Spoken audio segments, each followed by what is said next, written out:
Want quick, inspiring travel stories? Go Nomad is a short form podcast hosted by longtime travel writer and editor Max Hartshorn. It's about discovering incredible destinations. Listen now at voyescape.com. This is a Voyescape podcast. You can find all of our travel podcasts from around the world at voyescape.com.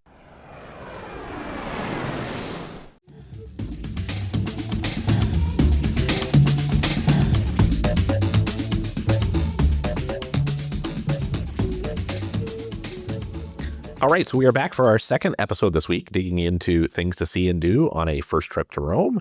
Tim has been there, what you're saying, 6-7 times now that you have traveled to Rome? At least 6 or 7 times, maybe more. Yeah. And the most recent was just was fairly recently. You were there, wasn't it? Yeah, I was there within the month. I was there about 3 days at the end of a cruise about a month ago. So yeah, a lot of very fresh. Yeah. So, I mean, one of the things that we haven't had a chance to talk about, and I'm curious about, is that kind of arrival experience when you first get into Rome. What that's like? How do you get around the city? Have they got Ubers? Have they got Lyft? Have they got what's public transportation like? What's that arrival experience like as you get into the city? And any tips that people should be thinking about when they first get in? For sure. One thing to be aware of is that the main airport in Rome is west of the city. It's not one of these airports, and we're going to be at some point talking about Lisbon. Lisbon has an airport that is like, you could almost ride your bicycle there. You know, it's like so close. That is not the case in Rome. It is out of the city. And so you have to be prepared for a longish drive in a taxi or an Uber, or taking the train is actually quite a good option as well. There's a good train link. In terms of getting around the city, public transit is good where it's good. And by that, I mean, there are buses, there's a good metro system, but it just doesn't go everywhere. You know, the trams and all that kind of stuff. It just, I think when they were building it, and this may be slightly apocryphal, but I think it's true, when they were building it, they ended up running into a lot of like underground ruins and things like that they couldn't build through. And so it's not a city like Paris or London where you can basically get on the metro and go anywhere and you're there. There are parts of the city that can be a bit difficult to reach by public transit. So I would say, have your Google Maps ready. If you're going to a place, we're going to talk about Trastevere later, and that is part of the city is not well connected by public transit. So you're going to have to maybe make some hard decisions on, okay, it's really worth public transit, 20 minutes, great. But, is it worth 55 minutes and 3 changes on the bus to get there? Taxis are everywhere, and they're pretty good.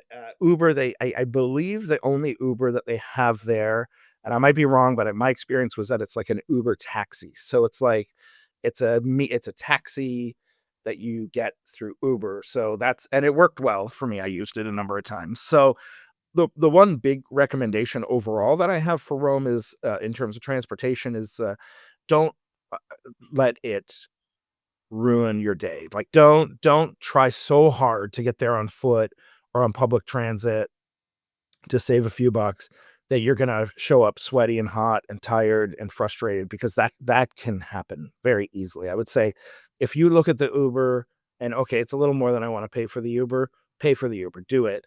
Because when you get there, wherever you're going, if you're going to the Colosseum, if you're going to, whatever, the Spanish Steps, the Trevi Fountain, it's going to be busy and there's going to be a lot of people there. And so I would say like get there as quickly and efficiently as possible, and then worry about your visa bill next month, So, yeah. That's always good advice, really.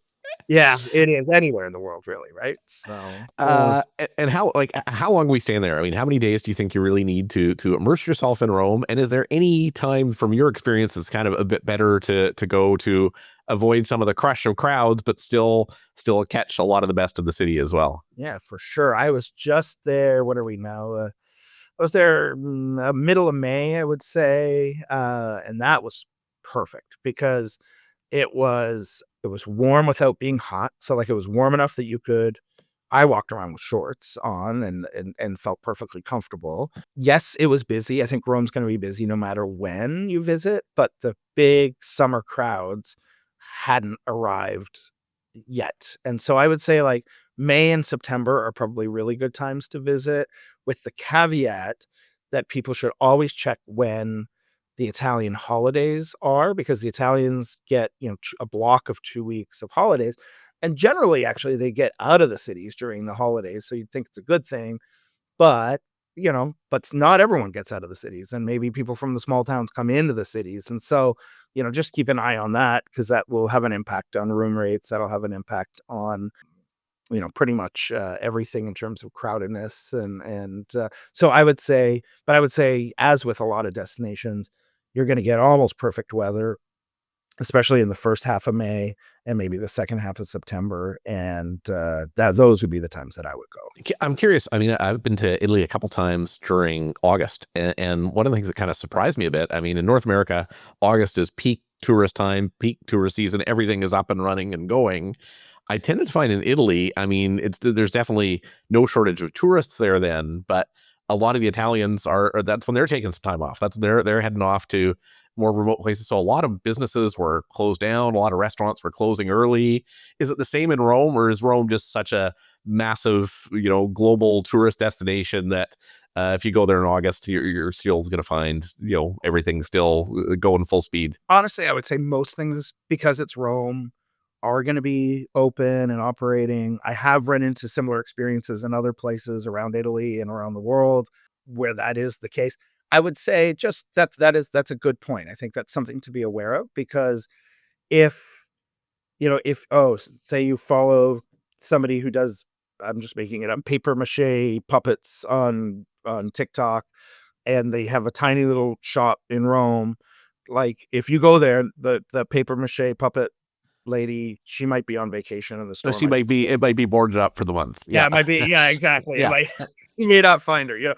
If it's like a pasta restaurant you really like, and it's like a normal pasta restaurant, it's probably going to be open all through the summer. But that's a good point. That small boutique-ish specialty places, yeah, you might find that they're closed down during those. And so, yeah, just being aware, because even transit schedules can change during those months or those weeks, when Italians are taking their vacations. So it's just it's a good provision to make, a good thing to have in mind before your visit, to plan for it. Yeah. Okay, so you talked a little bit about, well, you've referenced this a few times, a few areas of the city that you found great for food, and Rome is very much a foodie capital. What are a couple of your favorites, if you can't miss this when it comes to places to eat? Travesteri. I think it's Travesteri, but it is a former, I believe the name means beyond the river. It was a working class blue collar neighborhood. And so the story I've heard is that the laneways there, it's this wonderful little labyrinth of laneways. The laneways were so narrow because they didn't need to provide enough room for horses and carriages, because anyone who went there was going on foot, because they were walking to their blue collar job and they were walking home. And so there was none of the wealth, none of the need for that kind of transportation. Anyway, what it's become today is it's not blue collar, but it still has this kind of bohemian feel, and so many fantastic restaurants and cafes. It's got record shops. Like, it's the cool place to be in Rome. The downside is that also has made it extremely popular. It's been well covered in other places as well. But I'd say, even with the crowds, I was there. I went on a Friday night, when I was there a few weeks ago. Tons of people. But the good thing is that it seemed to be, 80-90% Romans, local people. And then, the tourists are going to come as well. But this is where the Romans were going also on their Friday night, to grab a quick bite. And I went to a pasta place. I don't have it written down here, but if it's the most famous pasta in the neighborhood, and it's one of these places where you no reservations, you just line up. And I got there early, fortunately early by Italian standards, 6:30, and I was first in line, so I still had to wait about 20-30 minutes. But by the time I was seated, I think the line, there were probably, I don't know, 20, 25, 30 people in line. But just even if you're going for a drink, even if you're just going for a little bite, Trastevere is really, really a fantastic neighborhood. In terms of my favorite restaurant, I want to talk about, and then, I mean, Rome, it's tough. I'm going to mention two quickly, because, I mean, Rome, we could do, we could do 100 episodes on Roman food and we would never finish, right? I mean, there's just so many great restaurants. So I've kind of heavily edited my list, but if you're into pizza, I don't if first time visitors will know Rome's not particularly well known for its pizza. They make pizza, it's Italy, but Naples is the city really for the pizza. But there is and I'm sure this is not the Italian pronunciation, but it's 50. I'm going to say it like a English speaker like that I am. 50 Calo de Ciro Salvo. That Ciro might be a Ciro. And it's a Neapolitan style pizza. So if you go to Italy looking for a pizza, this is probably the place that you should go. The New York Times named it one of the best pizzas in Italy. I think it's the best pizza in Rome. And I've been to Naples just for the pizza a couple times. And I would say they've got all those things, the buffalo mozzarella and the beautiful tomato sauce and that light crust, everything that makes a Neapolitan pizza special. They've got that there. And I'm going to give one more recommendation. As I said, I've heavily edited this list, but there's this fantastic restaurant called Trattoria della Stampa. And it is a small space. It's a place that I stumbled across. I was on a couple years in Rome on a trip with my sister's family, and we were just looking. I think I'm not sure if my memory is right that it was raining. This time it was raining when I was there because I went back. But we were just looking for a great little hole in the wall, out of the way place, and that's exactly what this is. It's on a back lane. It's not in Trastevere. It's in a different area, not too far from the Spanish Steps, but the chef there once, I'm not sure if he still does, had a Michelin star, a very, very small space, kind of almost a windowless space. They used to have a printing press, and that's why it's called Trattoria della Stampa. And they, when we went a couple years ago, you could still get a table. We actually walked in. We said, three or how many? Five, please, and got a table right away. This time I went on a rainy Tuesday, just sort of discovering that it was close to my hotel. And people said, no, we booked our reservations. The lineup out the door. People said we booked our reservations 2 weeks, a month, 2 months, 3 months in advance. Fortunately, it was a rainy Tuesday. They had a couple cancellations. I had to wait maybe half an hour to get in, but they have, if I have one recommendation on what to order, they have the 3 Roman pastas, which are carbonara, cacio e pepe, and I always say this one wrong as well, amatriciana, which are the 3 typical Roman pastas, and you can order any one of them, and I believe it's 12 euros, and you get this big steaming bowl of beautiful pasta, and it tastes like homemade, and all the ingredients are local, and the pasta was handmade. And so that is a place. And since going the first time, talking to the staff this time, they said actually the idea is taken off. And there's like 8 of these Trattoria della Stampa around Italy now. When I went the first time, this was the only one. So, so if you want like small place, tons of atmosphere, place where Romans go and eat real Roman food for not that much money, definitely put that one on your list. Yeah. That sounds incredible. And I know they're a great resource. A show both me and you are big fans of, Stanley Tucci's Italy. He's done a few great episodes. I mean, you talked about that we could do multiple episodes just on the restaurants of Rome, and he's done, I think, at least 2, focusing in on different neighborhoods and restaurants there, and a great resource as well. But when it comes to where to stay and where to base yourself in the city, I've got to think from what you're describing, it sounds like that's got to be a pretty important part of your stay, is really figuring out the right part of the city to base yourself out of, to be able to see some of those iconic attractions and get a little bit more into the character of the city. What are a couple of your favorites? I'm definitely going to mention, I just stayed at a place called Hotel Hassler. That was on my most recent trip. It's literally, if if our listeners go in and they Google like Spanish Steps and there's a picture of the Spanish Steps, there's a building that's just on the right that looks like a hotel, and that is Hotel Hassler. And it is right at the top of the Spanish Steps. From my room, from the window in my room, I could look out the window, see the Spanish Steps, and then behind, I could see the dome of St. Peter's in the Vatican without even moving my head. I mean, 2 of the most iconic sites in Rome. So really interesting hotel, family owned, run by by twins, a twin brother and sister. Amazing location right at the top of the Spanish Steps, and it has that it's it's pure 5-star old world luxury. And you still see the owners around the hotel. There you can go up and chat with them about their family and their life, in hotels. They grew up in hotels. And then they have this rooftop restaurant that I was up there for lunch. Actually, I went up for lunch and then did go up in the evening once as well. And again, Rome is at your feet. So you've got the Vatican, you've got the Knights of St. John, the Spanish Steps, the typewriter, the Victor Emmanuel over on the left. Across, you've got the cannon. They fire this cannon every day at 12 o'clock. So if you're up there at 12 o'clock, you can see them fire the cannon. And again, the food is actually good. I had some wonderful, wonderful Roman pasta up there. And so that's also a great place. If you're not, even if you're not staying there, that's a great place to eat, but also wonderful. And that kind of old world service where they remember your name, and how was your day? And you say, how was your day? Like everybody remembers when you come back at night. So I love Hassler.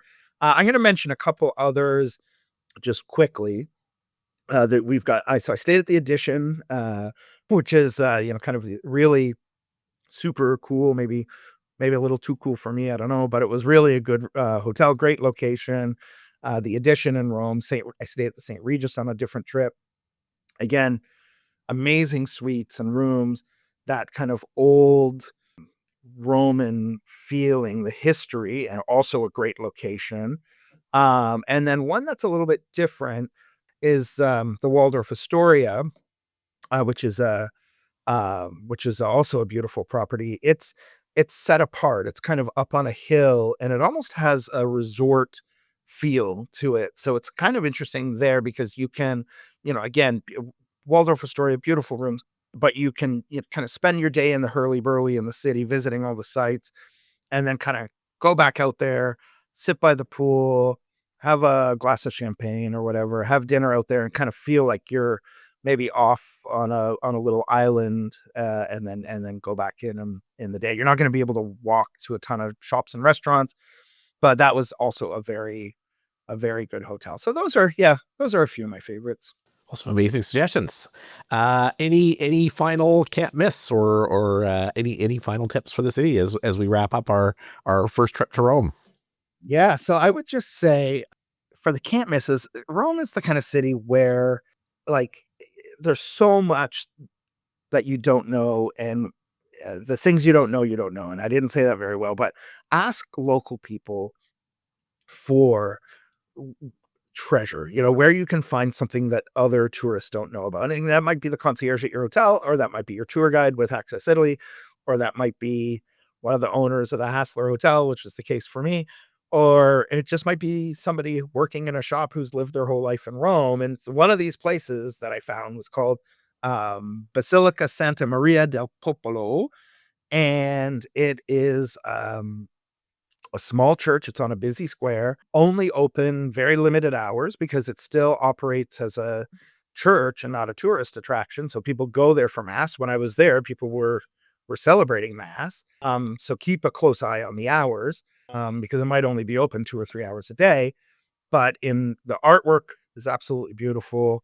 And then in one corner, there are two Caravaggios, two masterpieces. If these were up in a gallery in New York or something, they would be the featured pieces, and people would travel from all over the country to come and see these pieces.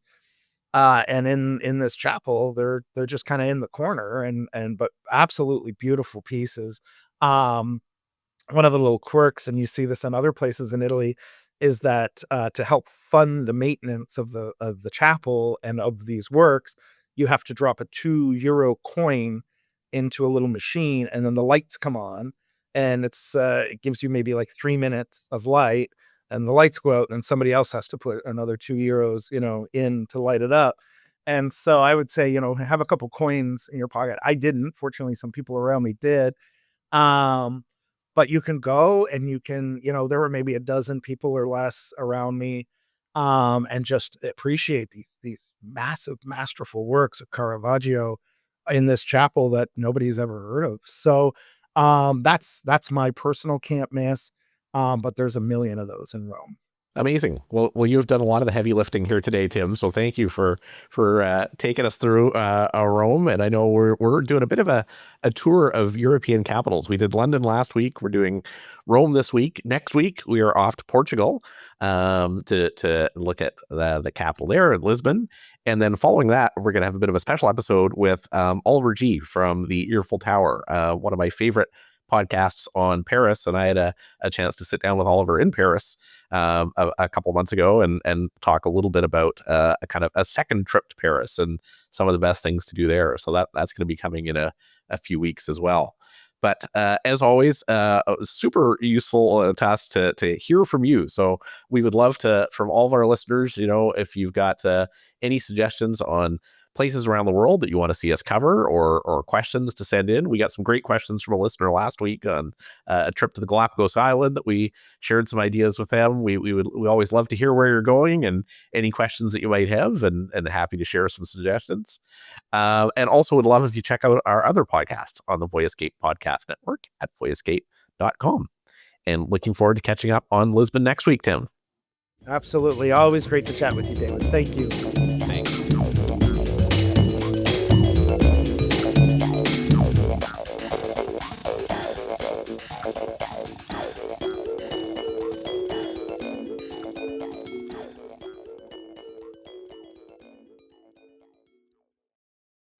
I've heard some crazy travel stories, and I got a few of my own. Travel Tales with Mike Siegel, that's me, is full of funny, inspiring, and wild adventures. Listen now at voyescape.com.